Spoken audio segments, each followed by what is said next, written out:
नमस्ते। आज के इस एक्सप्लेनर में हम एक ऐसी कहानी डिकोड करने वाले हैं जो सच में किसी महाकाव्य से कम नहीं है। देवी गंगा की कहानी, जो स्वर्ग की ऊंचाइयों से शुरू होकर हमारे प्राचीन इतिहास की गहराइयों तक जाती है। देखिए, ये सिर्फ एक नदी की बात नहीं है, बल्कि एक ऐसी देवी की यात्रा है जिसने स्वर्ग तो छोड़ा, लेकिन हमारा साथ कभी नहीं छोड़ा। तो चलिए, बिना किसी देरी के शुरू करते हैं। इस पूरी गाथा को अच्छे से समझने के लिए हम इन 6 मुख्य पड़ावों से गुजरेंगे। एक स्वर्गीय देवी की उत्पत्ति से लेकर 60,000 पुत्रों के श्राप, उनके दिव्य अहंकार के टूटने, महर्षि जनु के क्रोध, एक स्वर्गीय श्राप और अंत में महान भीष्म की माता बनने तक। ये सारे हिस्से मिलकर एक ही विशाल कहानी बुनते हैं। तो आइए पहले खंड से शुरुआत करते हैं। एक स्वर्गीय देवी की उत्पत्ति, विष्णु के चरणों से स्वर्गीय गौरव तक। धरती पर आने से बहुत पहले स्वर्ग में उनका असल स्वरूप क्या था, चलिए जानते हैं। जरा उनके इस दिव्य स्वरूप की कल्पना कीजिए। प्राचीन ग्रंथों में उन्हें एकदम श्वेत वस्त्रों में, माथे पर जल का मुकुट पहने हुए बताया गया है। वो स्वर्ग में बेहद निडर थी, पूरी तरह स्वतंत्र, किसी के अधीन नहीं। और पता है उनका वाहन क्या है? मकर, जो कि एक बेहद विशाल और शक्तिशाली जलीय प्राणी है, बिल्कुल एक अजेय शक्ति की तरह। अब स्क्रीन पर दिख रहे इन अलग अलग नामों को देखिए। ये सिर्फ नाम नहीं है, ये उनकी उत्पत्ति की पूरी कहानी बयां करते हैं। विष्णुपदी, क्योंकि वो वामन अवतार में भगवान विष्णु के चरणों से प्रकट हुईं। फिर ब्रह्मा जी ने उन्हें अपने कमंडल में संभाल लिया। त्रिपथका, सुरसरी, भागीरथी, जानवी। हर नाम के पीछे एक बहुत बड़ा रहस्य छुपा है, जिसे हम आगे समझेंगे। अब बढ़ते हैं हमारे दूसरे खंड की तरफ। 60,000 पुत्रों का श्राप, स्वर्ग से अवतरण का सांसारिक कारण। आखिर ऐसा क्या हुआ धरती पर जिसने इतनी बड़ी त्रासदी की नींव रख दी? तो देखिए, सारा बवाल तब शुरू हुआ जब सूर्यवंश के बेहद प्रतापी राजा सगर ने अश्वमेध यज्ञ शुरू किया। अब राजा सगर की ताकत इतनी तेजी से बढ़ रही थी कि देवराज इंद्र बुरी तरह घबरा गए। उन्होंने चाल चली और यज्ञ का वो पवित्र घोड़ा चुराकर गहरी तपस्या में बैठे महर्षि कपिल मुनि के आश्रम में छिपा दिया। और यहीं पर आती है ये विशाल, सच में रूह कंपा देने वाली संख्या, 60,000। राजा सगर के पूरे 60,000 पुत्र उस घोड़े को खोजते हुए कपिल मुनि के आश्रम पहुंचे। उन्होंने बहुत ही हिंसक तरीके से मुनि की तपस्या भंग कर दी, और फिर मुनि को भयंकर क्रोध आ गया। उनकी सिर्फ एक नजर पड़ी और पलक झपकते वो 60,000 पुत्र जलकर राख के ढेर में बदल गए। यहीं से हमारा तीसरा खंड शुरू होता है, दिव्य अहंकार का टूटना, परम तपस्या और शिव की भूल भुलैया। अब उन 60,000 आत्माओं का क्या हुआ? देखिए, बिना अंतिम संस्कार की वो बेचारी आत्माएं युगों तक एक दर्दनाक भटकाव में फंसी रहीं। उनकी मुक्ति का बस एक ही रास्ता था, स्वर्ग की देवी गंगा के जल का स्पर्श। और इसके लिए शुरू हुआ अकल्पनीय भगीरथ प्रयास। इस टाइमलाइन को देखिए, 1-2 नहीं बल्कि पूरी 4 पीढ़ियों तक तपस्या चली। राजा सगर, फिर अंशुमान, फिर दिलीप और अंततः राजा भगीरथ ने तो अपना सिंहासन तक छोड़ दिया और ब्रह्मा जी और शिवजी को मनाने हिमालय चले गए।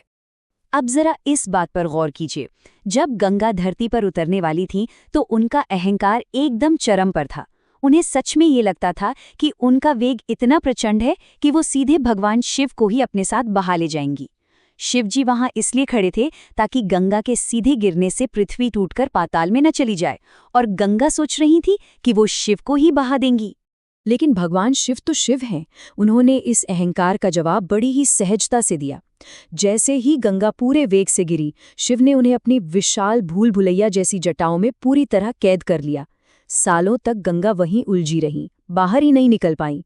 जब भगीरथ ने बहुत गिड़गिड़ाकर शिवजी से प्रार्थना की, तब जाकर शिव ने उन्हें बिना किसी अहंकार के बड़ी ही विनम्रता से 7 धाराओं में धरती पर मुक्त किया। चलिए अब चौथे खंड पर आते हैं, मुक्ति और महर्षि जन्हू का क्रोध, अंतिम बाधाओं को पार करना। गंगा जी का अहंकार तो टूट गया, पर कहानी अभी खत्म नहीं हुई है। अहंकार छोड़ने के बाद गंगा जी बड़ी शांति से भगीरथ के रथ के पीछे बह रही थीं।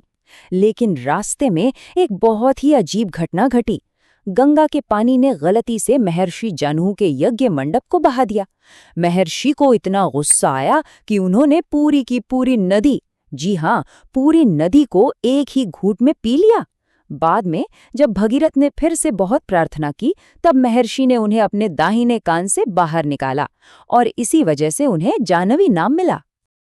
और अब आता है इस महाप्रयास का सबसे भावुक पल। जरा इस तुलना को देखिए।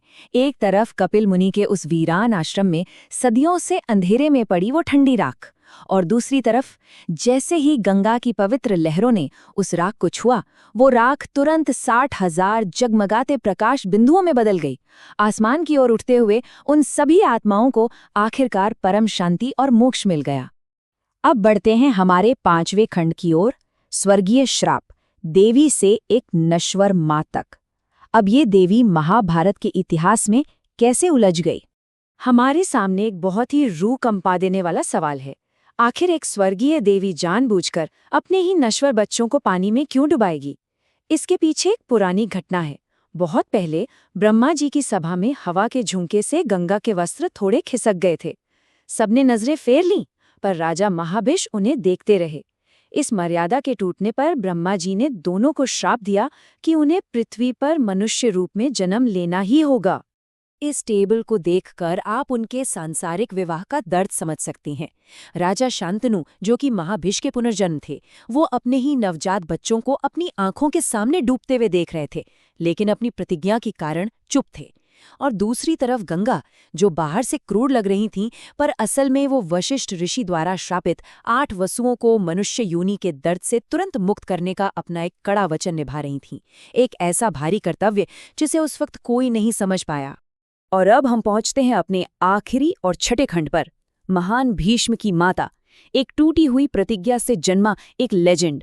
7 बच्चों को तो शांतनु ने भारी मन से जाने दिया, लेकिन जब गंगा 8वें बच्चे को डुबाने ले जा रही थी, तो शांतनु का सब्र आखिरकार टूट गया। उन्होंने गंगा को रोक दिया, वचन टूट गया। तब गंगा ने उन्हें वसुओं के श्राप का पूरा सच बताया, अपनी शादी वहीं खत्म की और उस 8वें बच्चे को लेकर सीधे स्वर्ग चली गईं, ताकि वहां उसे परशुराम जैसे महान गुरुओं से अस्त्र शस्त्र का ज्ञान मिल सके। वही जीवित बचा हुआ 8वां बालक था, देवव्रत। गंगा ने उससे बड़ा होने पर शांतनु को वापस लौटा दिया, और आगे चलकर यही देवव्रत आजीवन ब्रह्मचार्य और सिंहासन कभी न लेने की वो खौफनाक और अटल प्रतिज्ञा लेता है, जिसके बाद पूरी दुनिया उसे भीष्म के नाम से जाने लगी। वही भीष्म जिन्होंने महाभारत युद्ध की नींव रखी। तो अंत में इस विचार पर थोड़ा गौर कीजिएगा, इन प्राचीन ग्रंथों की बुनावट कितनी गहरी और अद्भुत है। जल की सिर्फ एक धारा स्वर्ग के अहंकार, पूर्वजों के मोक्ष और मानव इतिहास के सबसे बड़े युद्ध को एक ही धागे में पिरो देती है। अगर एक नदी के जल का इतिहास इतना गहरा और जटिल हो सकता है, तो जरा सोचिए इन लहरों में और कितने अनकहे रहस्य बह रहे होंगे।